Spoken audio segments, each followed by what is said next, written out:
بسم اللہ الرحمن الرحیم ایاک نعبد و ایاک نستعین۔ میرے پاکستانیوں، سب سے پہلے تو جو سویڈن کے اندر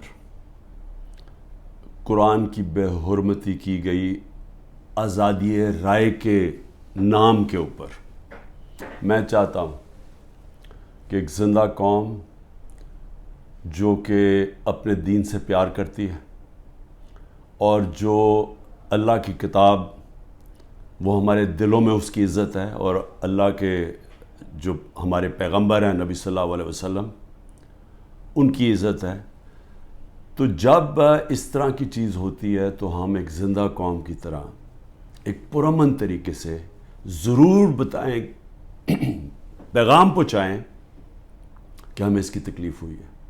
تو میں آپ سب کو کہتا ہوں، میں صرف تحریک انصاف کے لوگوں کو نہیں، قوم کو کہتا ہوں کہ جمعے کے بعد آپ نے سب نے جمعے کی نماز کے بعد نکل کے مظاہرہ کرنا ہے پرامن طریقے سے۔ ہمیشہ پرامن رہو، کیونکہ ہمارا ملک ہے، ہم کوئی نقصان نہیں پہنچانا چاہتے، لیکن ایک پرامن طریقے سے احتجاج ہو تاکہ پیغام جائے کہ پاکستان وہ قوم ہے جو اسلام کے نام پہ بنی تھی، اور ہمیں تکلیف ہوئی ہے کہ یہ وہاں کی پولیس نے اجازت دی کہ جناب آپ قرآن شریف کو جلا دیں، اور آزادی رائے کے مطابق آپ کو پتہ ہونا چاہیے کہ پاکستان کی وجہ سے آج 15 مارچ دنیا کے اندر اینٹی اسلاموفوبک دن بنایا جاتا ہے، یعنی جو اسلام کے خلاف جو حرکتیں ہوتی ہیں، مثلا نبی صلی اللہ علیہ وسلم کی شان میں گستاخی ہوتی ہے، اور یہ جان کے جس طرح یہ قرآن شریف کو جلایا گیا، اس کو یہ اسلاموفوبیا کے اندر آتا ہے۔ تو ہماری وجہ سے یونائٹڈ نیشنز میں 15 مارچ کو اس اینٹی اسلاموفوبیا دن بنایا جاتا ہے۔ تو اس لیے ہم سب کو جمعے کے بعد نکلنا چاہیے اور پرامن طریقے سے احتجاج کرنا چاہیے۔ دوسری چیز، دبئی میں میٹنگ ہوتی ہے، پاکستان کے بڑے بڑے منی لانڈرر کا مطلب جو اس ملک سے پیسہ چرا کے باہر لے جاتے ہیں۔ جو سب سے بڑا مسئلہ پاکستان کا کیا ہے کہ ہمارا روپیہ گرتا جاتا ہے ڈالر کے مقابلے میں۔ تو جب آپ ڈالر یہاں سے خرید کے باہر بھیجتے رہیں اور چوری کر کے باہر بھیجتے رہیں تو وہ ڈالر کی کمی ہونی ہے، اور جب ڈالر کی کمی ہوگی تو روپیہ گرتا جائے گا۔ اس کے علاوہ بھی ہم نے ایکسپورٹس کے اوپر زور نہیں دیا، کبھی کسی نے توجہ ہی نہیں دی کہ ہم اپنی آمدنی کیسے بڑھا سکتے ہیں۔ ہندوستان کی آج جو ایکسپورٹس ہیں، یہ ذرا سمجھ لیں، 600 ارب ڈالر کے قریب ہے۔ پاکستان کی ہمارے زمانے میں ریکارڈ ایکسپورٹس تھی 33 ارب ڈالر، ریکارڈ تھی، وہ آج اس سے بھی کم ہو گئی ہیں، 13% گر گئی ہیں ایکسپورٹس۔ تو ایک تو کبھی توجہ نہیں دی انہوں نے کہ کس طرح ڈالرز اس ملک میں آمدنی بڑھا سکتے ہیں اپنی، اور دوسرا یہ سارے جو بڑے بڑے نام ہیں ان کے سب کے بڑے باہر محلات ہیں، پراپرٹیز ہیں، بینک اکاؤنٹس ہیں، آف شور اکاؤنٹس ہیں۔ پیناما میں کیا ہوا تھا؟ پیناما میں ایک دنیا کے اندر ایک انکشاف ہوا کہ جنہوں نے بڑے بڑے لیڈرز نے، وزیروں نے اپنے پیسے چھپائے ہوئے تھے باہر کے ملکوں میں کمپنیز کے پیچھے، یعنی کمپنیز کے پیچھے انہوں نے اپنی دولت چھپائی ہوئی تھی، پراپرٹیز لی ہوئی تھی۔ اس میں نواز شریف کی پراپرٹی پکڑی گئی، مریم نواز اس کی مالکہ نکلی، اور وہ لندن کے سب سے مہنگے علاقے میں اربوں روپے کی انہوں نے پراپرٹیز لی ہوئی تھی، جس کو مے فیئر اپارٹمنٹس کہتے ہیں۔ تو وہ انکشاف ہوا تھا، تو پیسہ یہاں سے چوری ہو کے گیا تھا، کیونکہ ابھی تک ایک رسید نہیں بتا سکے کہ پیسہ باہر نکلا کیسے ہے، کدھر سے آمدنی آئی۔ بیٹے کی آمدنی، بیٹے کا جو گھر ہے حسن شریف کا، جو اس نے بیچا ملک ریاض کو، اس کی قیمت تقریباً 18 ارب ہے آج کل کے جو پاؤنڈ، اور 45 ملین پاؤنڈز، جو تقریباً 17-18 ارب روپیہ بنتا ہے۔ تو وہ کدھر سے پیسہ آیا تو یہ کوئی نہیں بتا سکتا۔ بیٹے یہاں سے باہر بھاگ گئے کیونکہ وہ بتا نہیں سکتے تھے۔ اسی طرح جو سرے محل آصف زرداری نے خریدا وہ بھی یہاں سے پیسہ باہر گیا، حدیبہ پیپر مل وہ بھی پیسہ باہر، تو یہ سب اکٹھے ہو گئے، اور سارے اکٹھے ہو کے بندر بانٹ پاکستان کیا کہ اچھا سندھ اس کو دے دیں گے، کراچی فلانے کو دے دیں گے، سینٹرل پنجاب کوئی اور آ جائے گا، پھر نئی پارٹی جو بنی ہے اس کو بھی کوئی سیٹیں مل جائیں گی، فضل الرحمان کو ادھر پختونخوا میں دے دیں گے، اور یہ بس یہ کھچڑی پک جائے گی۔ تو یہ ساری بندر بانٹ دبئی کے اندر ہو رہی تھی کہ جس طرح کہ کوئی سودا نہیں ہو رہا ہوتا کسی کے اوپر، یہ سودا ہو رہا تھا پاکستان کا، اور کس طرح جو سب سے بڑی پارٹی ہے خوف زدہ ہے کہ اس کو کیسے باہر رکھنا ہے، جس میں عمران خان کی ان کو گنہونے خواب آتے ہیں کہ یہ پتہ نہیں کہ واپس نہ آ جائے، تو اس کو کیسے جیل میں ڈال رہے ہیں۔ تو میں نے جو آج آپ کے سامنے یہ چیز رکھنا چاہتا ہوں کہ کون سے کیسز ہیں، ذرا آپ سمجھ لیں، کیونکہ میں تیار ہوں، انہوں نے ہو سکتا ہے کل پتہ نہیں میری 17-18 بیلیں ہیں، ایک بیل کینسل ہوگی جیل میں چلا جاؤں گا کل، نہیں تو اس کے بعد پھر عدالت میں میرا چکر ہے، اس کے بعد 2 دنوں کے بعد پھر ہوں گا، تو کسی ٹائم پہ بھی انہوں نے پلان بنائے ہوئے مجھے جیل میں ڈالنے کا۔ تو میں یہ چاہتا ہوں کہ پہلے آپ سمجھ جائیں کہ یہ کون سے کیسز ہیں، جن کیسز کے اندر میں صرف آپ کو 7 کیسز بتاتا ہوں جنہوں میں یہ جیل میں مجھے ڈالنے کی کوشش کر رہے ہیں، تاکہ آپ سب کو پتہ چل جائے۔ اور وہ میں اس لیے چاہتا ہوں کیونکہ میڈیا تو سارا کنٹرولڈ ہے، تو انہوں نے تو وہ ایک دم میڈیا میں پکڑنا ہے اور شور مچا دینا ہے کہ جی عمران کی چوری پکڑی گئی، تو یا چوری پکڑی گئی، یا یہ ایک قتل جو جیسے میں شروع کرتا ہوں کہ اس نے قتل کر دیا کسی وکیل کو۔ تو میں چاہتا ہوں کہ وہ 7 کیسز پہلے آپ سمجھ لیں، تاکہ آپ کو سمجھ آ جائے کہ ایک طرف اربوں روپے کے یہ منی لانڈررز کے اوپر کیسز ہیں، شہباز شریف کے اوپر 24 ارب روپے کی کرپشن کیس میں جس کا انڈر ٹرائل تھا، جب جنرل باجوہ نے بچا کے تو اس کو وزیر اعظم بنا دیا۔ اس کے علاوہ جو نواز شریف کی ابھی تک کوئی نہیں بتا سکا، وہ جو اس کی مے فیئر کی اپارٹمنٹس، بیٹوں کے پاس پیسہ، اور یہ تو سامنے ہے، باقیوں کا تو ہمیں پتہ ہی نہیں ہے کہ کتنی ان کی باہر پراپرٹیز ہیں۔ اسی طرح زرداری کا ہے، اس کی بھی ساری باہر ان کی پراپرٹیز پڑی ہیں۔ تو ایک تو یہاں سے پیسہ چوری کر کے باہر لے جانے کے الزام ہے۔ اب دوسری دفعہ دیکھیں کہ میرے اوپر 170 سے زیادہ کیسز ہیں، لیکن وہ کیسز ہیں کیا؟ تو میں پہلے شروع کرتا ہوں کوئٹہ کا کیس۔ قتل ہوتا ہے ایک وکیل کا 6 جون کو 10:30 بجے صبح۔ اب وہ یہ سمجھیں کہ مجھے اس کیس کا پتہ ہی نہیں ہے، یہ کوئی کسی وکیل نے میرے اوپر کیس کیا ہوتا ہے کوئی غداری کا، وہ یعنی اس کا کوئی مجھے نوٹس ہی نہیں آیا، مجھے پتہ ہی نہیں اس کیس کا۔ پتہ تب چلتا ہے جب ایک دم پتہ یہ جی کہ کیونکہ اتنے زیادہ کیسز تھے، تو یہ کیس تو کسی کو اہمیت ہی نہیں، کسی نے مجھے کہا کوئٹہ میں کیس ہے، مجھے پتہ ہی نہیں تھا۔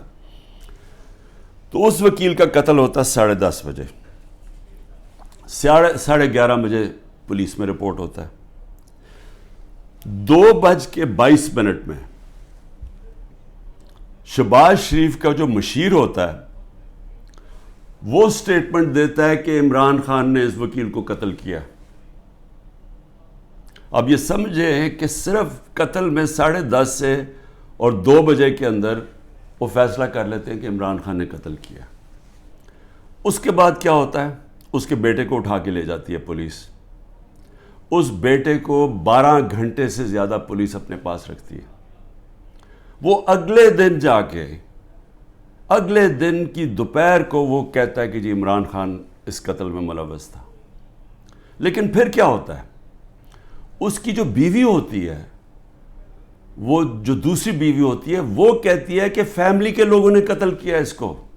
وہ ویڈیو اپنی جاری کرتی ہے کہ فیملی کے لوگوں نے قتل کیا۔ اور پھر دیکھیں، سارے کوئٹوں کو پتہ ہے کہ ان کی وہ وکیل کی دشمنیاں تھیں، سب کو پتہ ہے ان کی آپس میں دشمنیاں تھیں۔ اسی وکیل نے جا کے ہائی کورٹ کو کہا کہ مجھے سبی میں نہ کیسز مجھے دو، کیونکہ میری وہاں جان کو خطرہ ہے، میری دشمنی ہے۔ اور پھر یہ دیکھیں، یہ ذرا آپ غور سے یہ دیکھ لیں، یہ اس کو بڑے قریب سے دیکھ لیں، اور اس کے اندر یہ مظاہرے کیا کر رہے ہیں۔ ان کا قتل ہوتا ہے، اور یہ قتل میں کہتے ہیں کہ یہ قتل اس وکیل نے اس کے وکیل کی طرف سے یا انہوں نے کیا، اس کا نام لکھا ہوا ہے کہ وہ اس قتل میں ملوث تھا۔ تو جب ایک فیملی دشمنی بھی ہوتی ہے، اس سے پہلے ہی وہ پرائم منسٹر کا مشیر کہتا ہے کہ جی عمران خان نے قتل کر دیا، ابھی تفتیش بھی نہیں ہوتی۔ اور مجھے افسوس سے کہنا پڑتا ہے کہ وہاں ہماری سنا بھی نہیں گیا کوئٹہ ہائی کورٹ میں. خیر وہ اور وجوہات ہیں, اس کی بھی ہمیں وجہ پتہ ہے پیچھے کیا ہے. تو یہ آپ ذرا سنیں. اس کے بعد یہ پہلی دفعہ میرے نام پہ قتل نہیں کیا نام ڈالا جاتا. زبیر نیازی, وہ لطیف کھوسا کے گھر باہر گولیاں چلتی ہیں. زبیر نیازی جو کہ ہمارا لاہور کا سیکرٹری جنرل ہے, اس کے نام پہ وہ آ جاتے جی اس نے گولیاں چلائی ہیں. اور وہ گولیاں کسی آدمی کو کھڑا کرتے ہیں جو کہتا ہے جی مجھے زبیر نیازی نے کوئی پیسے دینے تھے گولیاں چلانے کے لیے. اب لطیف کھوسا ہمارے ساتھ ملٹری کورٹس کے خلاف کیسز کر رہے ہیں, تو وہ کیوں گولیاں چلائے گا اس کے گھر, جو کہ وہی کیس کر رہے ہیں جو ہم کر رہے ہیں سپریم کورٹ میں. اور پھر ذل شاہ کا جب قتل ہوتا ہے, ذل شاہ کا جب قتل ہوتا ہے, سب سے پہلے 302 میرے اوپر قتل کا چارج لگا دیتے ہیں. 3 دن تک وہ میرے اوپر 302 لگاتے ہیں قتل کا چارج. پھر کیا ہوتا ہے, اس کا پوسٹ مارٹم ہو جاتا ہے. پوسٹ مارٹم میں پتہ چلتا ہے 26 جگہ اس کے اوپر تشدد ہوا ہوتا ہے. تو اب ظاہر ہے وہ یہ تو نہیں کہہ سکتے تھے کہ عمران خان نے اس کو تشدد کروا کے اپنے کارکن کو مار دیا, تو انہوں نے پھر ایکسیڈنٹ اس کا ڈال دیا. ایکسیڈنٹ میں بھی کہا کہ عمران خان اس کے اندر کوئی اس نے انفارمیشن چھپائی ہے, میرا پھر نام ڈال دیا. میں صرف یہ کہہ رہا ہوں کہ پہلے تو یہ سمجھ جائیں کہ یہ ہے آج کا پاکستان, کہ یہاں کوئی ان کو شرم نہیں آتی اس طرح جھوٹ بولتے ہوئے, اس طرح کے کیسز بناتے ہوئے. ان کو کوئی شرم نہیں ہے کہ ساری قوم کو پتہ ہے کہ جھوٹ بول رہے ہیں. یعنی کون نہیں جانتا کہ یہ جو انہوں نے کیا ہے, سارا کوئٹہ کو پتہ ہے کہ یہ اس کے اندر عمران خان کا کوئی تعلق نہیں تھا. میرا تعلق 150 کیسز تھا, مجھے کیا نہیں, اور بھی کوئی وکیلوں کو میں بھرواؤں گا. اور وہ کیس جس کی اہمیت ہی نہیں تھی, سب کو پتہ ہے جھوٹ بول رہے ہیں, لیکن ان کو کوئی شرم نہیں ہے. یہ سر پیر سے اتار بیٹھے ہیں. انٹرسٹ صرف یہ ہے کہ کسی طرح عمران خان کو جیل میں ڈالنا ہے. اب میں ذرا, یہ پہلا کیس ہے, آگے چلیں. آگے کیس ہوتا ہے جی 9 مئی کا. اب 9 مئی کو کیا ہوتا ہے, یہ ذرا غور سے سنیں. 9 مئی کو ہوتا کیا ہے, جو مظلوم ہوتا ہے یعنی جس پہ ظلم ہوتا ہے, اسی کے اوپر اس کو مجھے جب اندر جیل میں ڈالتے ہیں تو میرے اوپر کیسز کی بارش ہو جاتی ہے. 9 مئی کے بعد میرے اوپر کوئی 25 کیس ہو گئے ہیں. جدھر بھی کیس ہوتا ہے کہتے جی عمران خان کی ایمان, میرے کہنے پہ یہ ہوا ہے. کہیں کسی نے کچھ کیا ہو یا جو بھی کسی کے اوپر الزام لگایا ہو 9 مئی کے بعد عمران خان کے کہنے پہ ہوا. عمران خان جیل میں بند تھا, اور جو ظلم ہوا ہے وہ عمران خان سے ہوا ہے. میں بیٹھا ہوا ہوں رجسٹری آفس ہائی کورٹ اسلام آباد میں, میرے پاس بیل تھی, مجھے کسی صورت وہاں کوئی پکڑ نہیں سکتا تھا. صرف پولیس نہیں آئی, رینجرز کمانڈوز آئے مجھے اٹھانے کے لیے. ساری دنیا میں کیا امیج گیا, شیشے توڑ کے, لوگوں کو ڈنڈے مار کے, وکیلوں کو زخمی کیا. وہاں کے بیچارے جو کام کر رہے تھے رجسٹری آفس, ان کو ڈنڈے پڑے, چیزیں توڑ دی انہوں نے, اور ایک دہشت گرد کی طرح مجھے پکڑ کے لے کے گئے. میرے اوپر سر پہ لگا, پیچھے میرے خون نکل رہا. کوئی شرم نہیں آئی, کسی نے ابھی تک بات نہیں کی کہ یہ بتائیں کہ کس قانون کے تحت انہوں نے پکڑا تھا مجھے. اسلام آباد کے ہائی کورٹ کے چیف جسٹس نے کہا کہ یہ اس کے اوپر ایف آئی آر کٹنی چاہیے. وہ اور بات ہے کہ وہ نہیں کٹی. سپریم کورٹ میں جب وہ کیس گیا, سپریم کورٹ نے اس کو غیر قانونی قرار دیا. اب میں سوال پوچھتا کہ کوئی جواب دینے والا ہے. بڑا شور مچا, آئی ایس پی آر صاحب نے کہا کہ جی بڑا توہین ہو گئی, فوج کی توہین ہو گئی. پہلے مجھے بتائیں کہ کسی اور کی بھی عزت ہے اس ملک میں, کہ ایک آدمی 50 سال سے دنیا مجھے جانتی ہے, کرکٹ کی وجہ سے جانتی تھی دنیا, سب کو پتہ ہے میرا, کسی اور پاکستانی کو دنیا نہیں جانتی جو آج مجھے جانتی. ساری دنیا کے اندر وہ خبریں گئی, وہ دکھایا مجھے جس طرح پکڑ کے لے کے جا رہے ہیں کہ جس طرح کوئی پتہ نہیں کوئی مجرم ہے, دہشت گرد ہے. پھر کہا جی کرپشن کیس پہ لے کے جا رہے ہیں. وہ کرپشن کیس کے اوپر بھی میں آنے لگا ہوں. اور لوگوں کو جو اس طرح ڈنڈے مارے انہوں نے, کوئی پوچھنے والا نہیں ہے, کیونکہ وہ طاقتور ہے, وہ سب کچھ کر سکتا ہے. جو مظلوم ہے, جن سے ظلم ہوا, اس کو ہی پکڑ کے اسی کے اوپر کیسز کرنے شروع کر دیے. جیل میں باندھا اور کیسز شروع ہو گئے کہ جی اس کی ایما کے اوپر یہ ہوا ہے تو اس کی وجہ سے یہ ہوا ہے. اور جی کوئی ملٹری کورٹ سب پتہ چلیں گے کہ جو بتائیں گے اصل میں کتنا بڑا وہ غداری کر رہا تھا عمران خان قوم کے ساتھ. میں ذرا آگے چلوں. کسی نے آج تک بات نہیں کی, اور میں یہ خاص طور پہ اپنی آج قوم کو بتانا چاہتا ہوں کہ کیوں میں آپ کو کہتا ہوں حقیقی آزادی کی یہ جہاد ہے. یہ پولیٹکس نہیں ہے, یہ جہاد ہے. ہم غلام ہیں. غلاموں کے کوئی حقوق نہیں ہوتے. جس طرح میرے کوئی حقوق نہیں تھے, میں یعنی سب سے بڑی ملک کی پارٹی کا ہیڈ, جس کو جس طرح اٹھایا انہوں نے, جو کیا, جس طرح ہم کوئی کمی ہے اس ملک کے. اب 25 لوگوں کو گولیاں لگیں, جو مرے, جو شہید ہوئے, ابھی تک 9 لوگ غائب ہیں. جو پولیس نے یا دھمکیاں دی ہیں, کچھ کیا, وہ انڈر گراؤنڈ گئے ہوئے ہیں, وہ بتا نہیں رہے, مسنگ ہیں 9 لوگ. 16 لوگ ہمارے پاس پتہ ہے جن کو گولیاں, 69 لوگوں کو گولیاں ماری اور ان کو شہید کیا گیا. فرانس کے اندر ایک لڑکے کو پولیس نے 16 سال کے لڑکے کو گولی ماری, ایک لڑکے کو.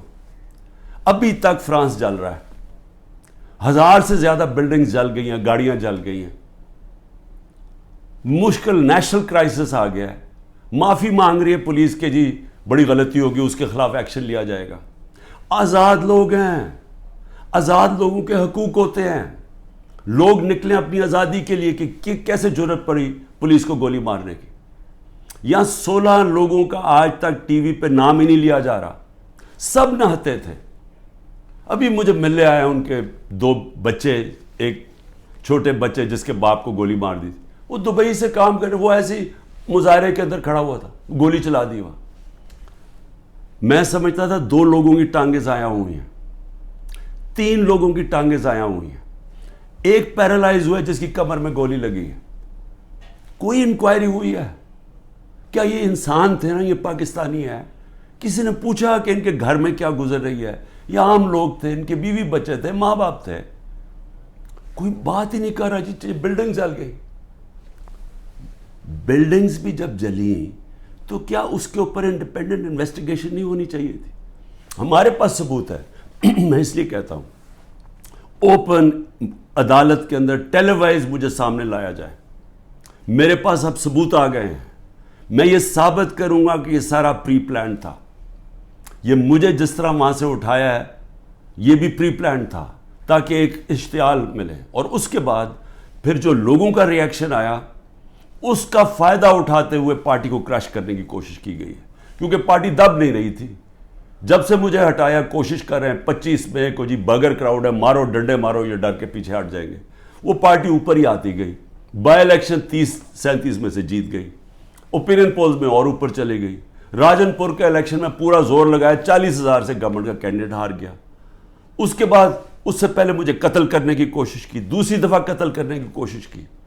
اور اب یہ پلان فائنل بنا کہ جی ان کو اب بالکل ختم کرو پارٹی کو, کہ جی انہوں نے ایک ادارے کی بے حرمتی کر دی. اور اس کو بیس بنا کے سارے ہمارے ہیومن رائٹس ختم ہو گئے ہیں. سب کو جس کو مرضی پکڑو, پولیس پھر رہی ہے جسے مرضی پکڑے. جی آپ کا وہ اس میں نام آ گیا وہ جیو فینسنگ میں, اس لیے جناب وہ اچھا اتنے پیسے دے دو, 15 لاکھ سے شروع ہوتے ہیں, 10 لاکھ, اچھا پیسے دے دو تو ہم آپ کو چھوڑ دیتے. پولیس پیسے بنا رہی ہے. ہر جگہ لوگوں کو پکڑ رہے ہیں. جدھر نام لوگوں کے گھروں میں گھس رہے ہیں, گھر توڑ رہے ہیں, گھر لوٹ رہے ہیں, بچے پکڑ کے لے گئے ہیں. عورتوں کو نہیں بخشا. کبھی میں نے یہ دن نہیں دیکھ رہے تھے کہ عورتوں کو نہیں بخشا. اس ملک کے اندر کبھی یہ نہیں دیکھا تھا کہ اتنا نیچے گورنمنٹ گرے گی. مجھے لوگوں نے کہا عمران صاحب آپ نے تو بڑی غلطی کی اپنی گورنمنٹس گرا کے, گورنمنٹس ڈیزالو کر کے. میں نے اپنی گورنمنٹس ڈیزالو آئین کے مطابق کی تھی. میں اپنے سمجھتا تھا کہ ہمارے ملک میں ہمارے سارے وکلا، ہمارے سارے ججز آئین کے ساتھ کھڑے ہو جائیں گے. 90 دن میں الیکشن ہونے تھے. چیف جسٹس اور سپریم کورٹ اناؤنس کرتے ہیں الیکشن 14 مئی کو. گورنمنٹ آئین کی پرواہ نہیں کرتی. اب گورنمنٹ کہتی ہے کہ جی اگر ملٹری کورٹس اگر اس نے خلاف فیصلہ کیا سپریم کورٹ نے تو ہم سپریم کورٹ کے فیصلے نہیں مانیں گے. تو رہ کیا گیا پھر؟ تو رہ تو یہی کیا کہ ڈنڈے سے اب اپنے سروں کو کنٹرول کرنا ہے. تو مجھے ابھی بھی ہے کہ صرف آزاد اور غلام ملکوں میں دیکھ لیں کہ یہاں کوئی نام ہی نہیں لے رہا وہ بیچارے جو اس ملک کے عام شہری، ان کو گولیاں ماری گئی، نہتے شہریوں کو. اور ادھر دیکھیں ایک آدمی کو پولیس نے گولی ماری. اور فرانس میں دیکھ لیں آزاد قومیں کیا ہوتی ہیں. اس کے بعد آ جائے جی اور کون سے کیسز ہیں. بیوی بشرا بیگم کے اوپر کیس ڈال دیے. کیا ہے جی کہ وہ اس کے گاؤں میں، وہ جو کبھی گاؤں میں گئی بھی نہیں ہے، اس کے گاؤں میں جی 20 سال کے بعد ایک جگہ سڑک بن گئی. اینٹی کرپشن کا کیس اس پہ کر دیا. میری چھوٹی بہن عظمیٰ، اس کے اوپر اینٹی کرپشن مجھے بیچ میں ڈال دیا کہ جی میں جب پرائم منسٹر تھا میں نے اس کو بڑی سستی کوئی زمین دلوا دی ہے یا لوگوں سے قبضہ کر کے. اور یہ اتنے ڈفرز ہیں کہ کہا کہ جی 6 ارب کی زمین اس کو دلوا دی ہے. ان کو اتنا نہیں پتا کہ وہ چیک سے اس نے پیسے دیے. پہلے تو وہ چیکس کے پیسے، ذرا یہ چیک نمبر دیکھ لیں کہ اس نے پہلا چیک کس دن دیا؟ 25 اپریل 2022 کو. عمران خان پرائم منسٹر نہیں تھا. عمران خان 9 اپریل کو پرائم منسٹر نہیں ختم ہو گیا تھا. تو 25 اپریل کو ایک چیک ہے، وہ اب چیک کی کاپی ہے. اور دوسرا چیک دیا ہے 2 جون کو. اور کتنے کے چیک ہیں؟ 6 کروڑ روپے کے. تو اس نے چیک کے سے پیمنٹ کی ہے. میرے اوپر کرپشن کیس ڈال دیا ہے کہ میں نے جی وہ اس کو پرائم منسٹر ہوتے ہوئے زور لگا کے اس کو فیور کیا. پھر آ جائے جی اگلا کیس، تاکہ آپ کو ساروں کو پتہ چل جائے ہو کیا رہا ہے. اب 2 اور کیسز ہیں جن کے اندر یہ پوری کوشش کریں گے مجھے اندر ڈالنے کی. وہ نیب کے کیسز ہیں. ایک ہے القادر کا جس میں انہوں نے مجھے پکڑا تھا، اور دوسرا ہے توشہ خانہ. اب یہ القادر کا کیس کیا ہے ذرا یہ غور سے سمجھ لیں پھر سے، کیونکہ میں چاہتا ہوں کہ ساری قوم کو سمجھ آ جائے. وہ کیس یہ ہے کہ ایک کیبنٹ فیصلہ کرتی ہے، کیبنٹ کے سامنے ایک فیصلہ آتا ہے کہ اگر ایک ملک ریاض فیملی اور ایک انگلینڈ کے national NCA national crime agency, ان کے بیچ میں ایک فیصلہ ہوتا ہے. وہ کہتے ہیں پرائیویٹ، ان کے بیچ میں فیصلہ ہوتا ہے. وہ یہ کہتے ہیں کہ اگر آپ، ہماری کیبنٹ کے سامنے آتا ہے کہ اگر آپ اس کو فیصلے کو کانفیڈینشیل رکھیں گے، صرف کیبنٹ سے، عدالت سے نہیں، اگر کیبنٹ میں کانفیڈینشیل رکھیں گے تو 190 ملین پاؤنڈ پاکستان میں آ جائے گا سپریم کورٹ کے اکاؤنٹ میں. اور لیکن اگر آپ اس کو کانفیڈینشیل نہیں رکھیں گے تو آپ کو انگلینڈ کے اندر کیس کرنا پڑے گا، سول کیس، جو 5-6 سال چل سکتا ہے. اور آپ کو ثابت کرنا پڑے گا، آپ کے اوپر ہوگا کہ آپ نے ثابت کرنا ہے کہ وہ پیسہ منی لانڈرنگ کا ہے. ہمیں وہاں کیبنٹ کے اندر پہلے بھی بتایا گیا کہ $100 ملین پاکستان کا بیرون ملک کیسز کے اندر بہ گیا ہے، ہار چکے ہم کیس. $100 ملین ہماری بڑا برا ریکارڈ ہے باہر کیسز کا. اور وہ بھی 5-6 سال لگنے تھے، جبکہ اب وہ پیسہ سیدھا اب آ جانا تھا اور پاکستان میں 190 ملین پاؤنڈ آ جانا تھا. کیبنٹ فیصلہ کر لیتی ہے. بعد میں کہتے ہیں کہ جی وہ تو کسی اور مد میں جانا چاہیے تھا، وہ جانا چاہیے تھا گورنمنٹ کو، سپریم کورٹ کو نہیں جانا چاہیے تھا. بھیا کیبنٹ آج جا کے سپریم کورٹ کو کہے کہ جی وہ پیسہ دوسری طرف ٹرانسفر کریں اور ہم ثابت کر دیں گے کہ یہ پیسہ منی لانڈرنگ سے، تو آج بھی کر سکتے. کیا چیز روک رہی ہے ان کو؟ پیسہ تو پاکستان آ گیا ہے. اور کہہ یہ رہے ہیں کہ اس سے 7 مہینے پہلے جو کہ القادر یونیورسٹی جو چیریٹیبل ٹرسٹ ہے، ادھر چل رہے ہیں، ادھر مفت تعلیم اس طبقے کو دی جا رہی ہے جو بچے کبھی یونیورسٹی تعلیم نہیں لے سکتے، مفت تعلیم ان کو مل رہی ہے وہاں. یہ کہہ رہے ہیں کہ میں نے القادر کی وجہ سے کوئی فیور کروا دیا. یہاں ساری کیبنٹ کا فیصلہ، وہ سب نے یونینمس فیصلہ، وہاں لا منسٹر بیٹھے ہیں، وہاں وہاں کیبنٹ سیکرٹری بیٹھا ہے, وہاں ادھر فائنانس منسٹر بیٹھے ہیں, وہ سب نے فیصلہ کیا. لیکن عمران خان نے اس لیے کیا کیونکہ اس کو القادر میں عمران خان کو کیا فائدہ ہے؟ مجھے یہ بتائیں کہ وہ القادر کے ٹرسٹ میں لکھا ہوا ہے کہ 1 روپیہ نہیں مل سکتا ٹرسٹیز کو, جس میں عمران خان اور بشرا بیگم ہیں. جس طرح نمل یونیورسٹی کے ہمیں کوئی پیسہ نہیں مل سکتا, جس طرح شوکت خان ہمیں نہیں مل سکتا. یہ چیریٹیبل ٹرسٹ ہے. کہہ رہے ہیں کہ میں نے اس کی وجہ سے اس کو فیور کر دیا. بھئی آپ اگر فیور کر دیا, آپ آج جا کے سپریم کورٹ میں ریٹ کر دیں کہ یہ پیسہ ادھر ٹرانسفر کر دیں. پیسہ تو پاکستان آ گیا. ایک یہ القادر ہے. دوسرا ہے جناب توشہ خانہ. توشہ خانہ کیا ہے؟ ذرا غور سے سن لیں. 70 سال سے قانون یہ ہے کہ جب گفٹس ملتی ہیں پرائم منسٹر کو, پریزیڈنٹ کو, آرمی چیف کو, منسٹرز کو, جن کو بھی جب گفٹس ملتی ہیں تو وہ کیا ہوتا ہے, وہ سیدھا توشہ خانہ میں جاتی ہیں. توشہ خانہ کے اندر اس کی ویلیو نکالی جاتی ہے. ویلیو کیسے نکالی جاتی ہے؟ وہ ایف بی آر سے علیحدہ ویلیو لیتے ہیں, اور پھر ایک اپریزر ہوتا ہے جو انڈیپینڈنٹ ہوتا ہے, اس سے علیحدہ ویلیو لیتے ہیں. وہ جو ویلیو زیادہ ہوتی ہے وہ آ کے بتاتے ہیں کہ جی آپ نے بتائیں یہ اس کی ویلیو ہے, ان کے زمانے میں 20% دے کے آپ خرید سکتے ہیں اگر آپ رکھنا چاہیں. ہم نے اس کو 20 سے 50% کر دیا کہ آپ 50% دیں, وہ گورنمنٹ کو چلی جاتی ہے اگر آپ رکھنا چاہیں. یہ ہے قانون. میں نے اسی قانون کے مطابق کئی گفٹس لی, کئی میں نے نہیں لی. مجھے یہ بتائیں کہ اس میں نے غلط کام کیا کیا ہے؟ سارا ریکارڈ وہاں پڑا ہوا ہے.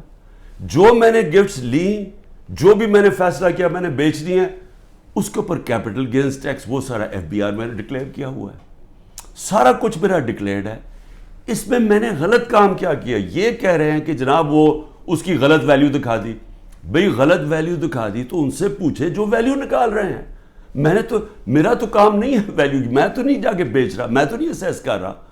مجھے تو جو ہے ایم ایس جو ہوتا ہے ملٹری سیکٹری آپ کا, وہ آپ کو آگے بتاتا ہے کہ جی یہ اپریز ہو کہ یہ آئے ہے اس کے ویلیو, آپ فیصلہ کر لیں آپ نے لینی ہے نہیں. یہ ہوتا ہے اور یہ پہلے سے چلتا آ رہا ہے. بھئی کون کس نے اس کا ویلیو رکھنا ہے وہ جا کے ان لوگوں سے پوچھے, وہ میرا اس پہ کیا تعلق ہے. یہ ہے توشہ خانہ کا کیس جس پہ کوشش کر رہے ہیں کہ اندر. اچھا, اور کیس کے اندر یہ بھی ذرا سن لیں. ایک توشہ خانہ کا کیس ہے, اس کے اوپر نیب بھی بلا رہی ہے, اس کے اوپر الیکشن کمیشن بھی اس کو اٹھایا ہوا ہے, اور ایف آئی آر بھی کاٹی ہوئی ہے اس کے اوپر. یہ کبھی ہو ہی نہیں سکتا کہ ایک ایشو کے اوپر 3 مختلف جگہ کیسز چل رہے ہوں. تو صرف اور صرف میں اس طرح بتانا چاہتا ہوں کہ یہ جو مذاق ہو رہا ہے میرے ساتھ, اب تک 170 کیس ہو چکے ہیں اور بڑھتے جا رہے ہیں ہر تیسرے دن. لیکن میں جو آخر میں کہنا چاہتا ہوں اپنی قوم سے, دیکھیں جس طرح اب ہم جا رہے ہیں نا, یہاں حکومت نہ کسی آئین کی پرواہ کر رہی ہے, کوئی آئین کی فکر نہیں ہے ان کو. اداروں کو انہوں نے تباہ کر دیا کیونکہ اداروں کا 1 پوائنٹ ایجنڈا ہے کہ کسی نہ کسی طرح تحریک انصاف کو ختم کیا جائے. کیوں ختم کیا جائے؟ کیونکہ ان کو ڈر لگا ہوا کہ جب الیکشن ہوں گے تو تحریک انصاف جیت جائے گی, اور یہ وہ لوگ جو سمجھتے ہیں ہم نے عمران خان کو ہٹایا اب اس کو ہم نے واپس نہیں آنے دینا. یہ سارا ملک تباہی کی طرف صرف ایک 1 پوائنٹ ایجنڈا پہ جا رہا ہے. اب میں اپنی قوم کو کیا کہنا چاہتا ہوں, دیکھیں ہم نے فیصلہ کرنا ہے کہ کیا ہم نے اب اس خوف کی زنجیروں کے اندر اپنے آپ کو غلام رکھنا ہے. میں نے آپ کو بتا دیا کہ آزاد قوموں کے اندر ایسی چیزیں نہیں ہوتی. کوئی کسی کی جرت نہیں ہوتی آئین کے خلاف جانے کی, کسی کی جرت عدالت کے فیصلوں کے خلاف جانے کی نہیں ہوتی. کوئی کسی کو اس طرح اغوا نہیں کر سکتا جس طرح مجھے اٹھا رہے تھے, جس طرح عمران ریاض کو غائب کر دیا. اب عمران ریاض کا کیا کام تھا مجھے بتائیں, اس کا کیا تعلق ہے جو 9 مئی کو ہوا ہے, اس کو کیوں ابھی تک غائب کیا ہوا ہے؟ یہ صرف اور صرف ظلم کر رہے ہیں, ڈرا رہے ہیں, دھمکا رہے ہیں لوگوں کو غلام بنانے کے لیے کہ ہم یہ خوف کے ان کے خوف کے غلام بن جائیں. میں اپنی آج قوم کو کہنا چاہتا ہوں کہ دیکھیں آپ کو یہ, اب میں اپنی ٹیم جو میرے لوگ ابھی چھپے بھی ہوئے ہیں سارے انڈر گراؤنڈ میں, سب کو اب آپ کہنا چاہتا ہوں کہ دیکھیں وقت آ گیا، یہ لوگوں کے گھروں کے اندر گھس کے جو گھر کی عورتوں سے کر رہے ہیں، بچے اٹھا کے لے جاتے ہیں، گھر توڑ دیتے ہیں، گھر لوٹ لیتے ہیں، یہ ہزاروں گھروں سے کر رہے ہیں، پختونخوا کے اندر گاڑیاں اٹھا کے لے جاتے ہیں، جو بھی پی ٹی آئی کا ملے، رشتہ دار ملے، کوئی بھی، میں ساری قوم کو کہہ رہا ہوں کہ کیا آپ یہ برداشت کرنے کے لیے تیار ہیں؟ کیونکہ یہ آج ہمارے سے ہو رہا ہے، یہ سب سے ہوگا۔ جب پولیس سے آپ غلط کام کرواتے ہیں اور پولیس کو چھوڑا ہوا ہے کہ وہ کسی کو بھی کہہ کہ جی تمہارا جیو فینسنگ میں نام آیا اتنے پیسے دے دو، اگر آپ پولیس فورس بھی تباہ کر رہے ہیں، ادارے سارے تباہ ہو گئے ہیں۔ یہ جو نیب ہے، کیا نیب کی اہمیت رہ گئی ہے کہ اتنے بڑے ڈاکو ان سارے کے کیسز معاف کر دیے ہیں؟ جو 3 گاڑیاں آصف زرداری نے چوری کی ہیں توشہ خانہ سے، 1 گاڑی نواز شریف نے چوری کی ہے، 1 مریم نواز نے چوری کی ہے، ان کو کوئی پوچھ نہیں رہا، اور آ کے کہہ رہے ہیں جی کہ توشہ خانہ سے یہ آپ نے جو لیگلی کام کیا ہے کہ جی وہ ویلیویشن نہیں ہوئی، بھئی وہ ان سے پوچھے جنہوں نے ویلیو کرنا تھا، وہ میرا اس سے کیا تعلق ہے؟ لیکن مقصد انصاف کا نہیں ہے، مقصد ظلم کرنے کا ہے۔ اور میں قوم کو اب کہتا ہوں، اب یہ بھیڑ بکریوں بن کے رہنے کا وقت چلا گیا ہے۔ میں آپ کو کہہ رہا ہوں، میں تیار ہوں، میں کل جا رہا ہوں، پتہ نہیں کتنے میں 19 بیلیں لگی ہوئی ہیں، کسی میں اندر ڈال سکتے ہیں، میں تیار ہوں سب کے لیے، میں ہر چیز کے لیے تیار ہوں، لیکن میں یہ ظلم کا نظام برداشت کرنے کے لیے تیار نہیں ہوں، میں یہ بھیڑ بکریوں بن کے اپنی زندگی گزارنے کے لیے تیار نہیں ہوں۔ میں یہ سمجھتا ہوں کہ یہ قوم کے لیے وقت آ گیا ہے، آپ سب فیصلہ کر لیں کہ کس طرح کا پاکستان آپ چاہتے ہیں۔ کیا وہ پاکستان چاہتے ہیں جو پروفیشنلز جو باہر جا سکتے ہیں وہ باہر چلے جائیں، جو آپ کا سب سے بڑے ذہن ہے وہ باہر چھوڑ کے چلے جائیں، وہ بیچارے غریب آدمی کشتیوں میں ڈوبتے رہیں جا کے اللیگلی غیر قانونی طور پہ نکلنے کے لیے، اور باقی قوم بھیڑ بکروں کی طرح رہ جائے؟ اس ملک کا کوئی مستقبل نہیں ہے۔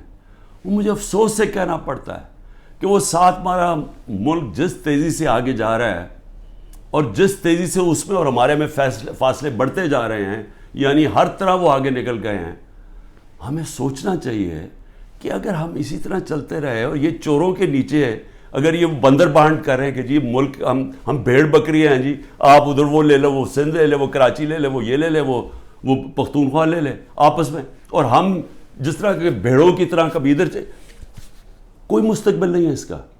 اور اس لیے میں اپنی اب سب لوگوں کو کہہ رہا ہوں، تیاری کریں، آپ پرامن احتجاج ہمارا حق ہے۔ پہلے تو جمعے کو نکلے نا، جو انہوں نے کیا ہے، جو پتہ چلے کہ یہ زدہ قوم ہے، کم از کم ہماری آواز نکلنی چاہیے، اور پرامن، میں ہمیشہ کہتا ہوں پرامن رہے۔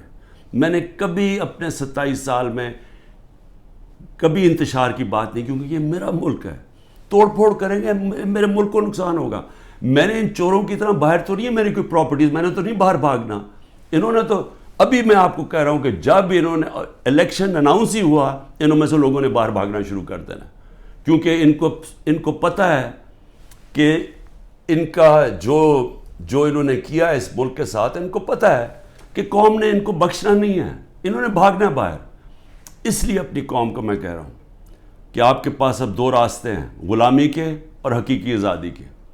لا الہ الا اللہ، کوئی نہیں ہے خدا اللہ کے سوا۔ ہم کسی ظالم کے سامنے اور یہ ظلم کا نظام اور یہ خوف کے سامنے ہم جھکنے والے نہیں ہیں۔ ہم نبی صلی اللہ علیہ وسلم، محمد مصطفیٰ، دنیا کے سب سے عظیم لیڈر، ہم ان کی امت ہیں، اور وقت آ گیا ہے کہ ہم اب اپنا سٹینڈ لیں اور پرامن طریقے سے تیاری کریں نکلنے کے لیے سڑکوں پہ۔ پاکستان زندہ باد۔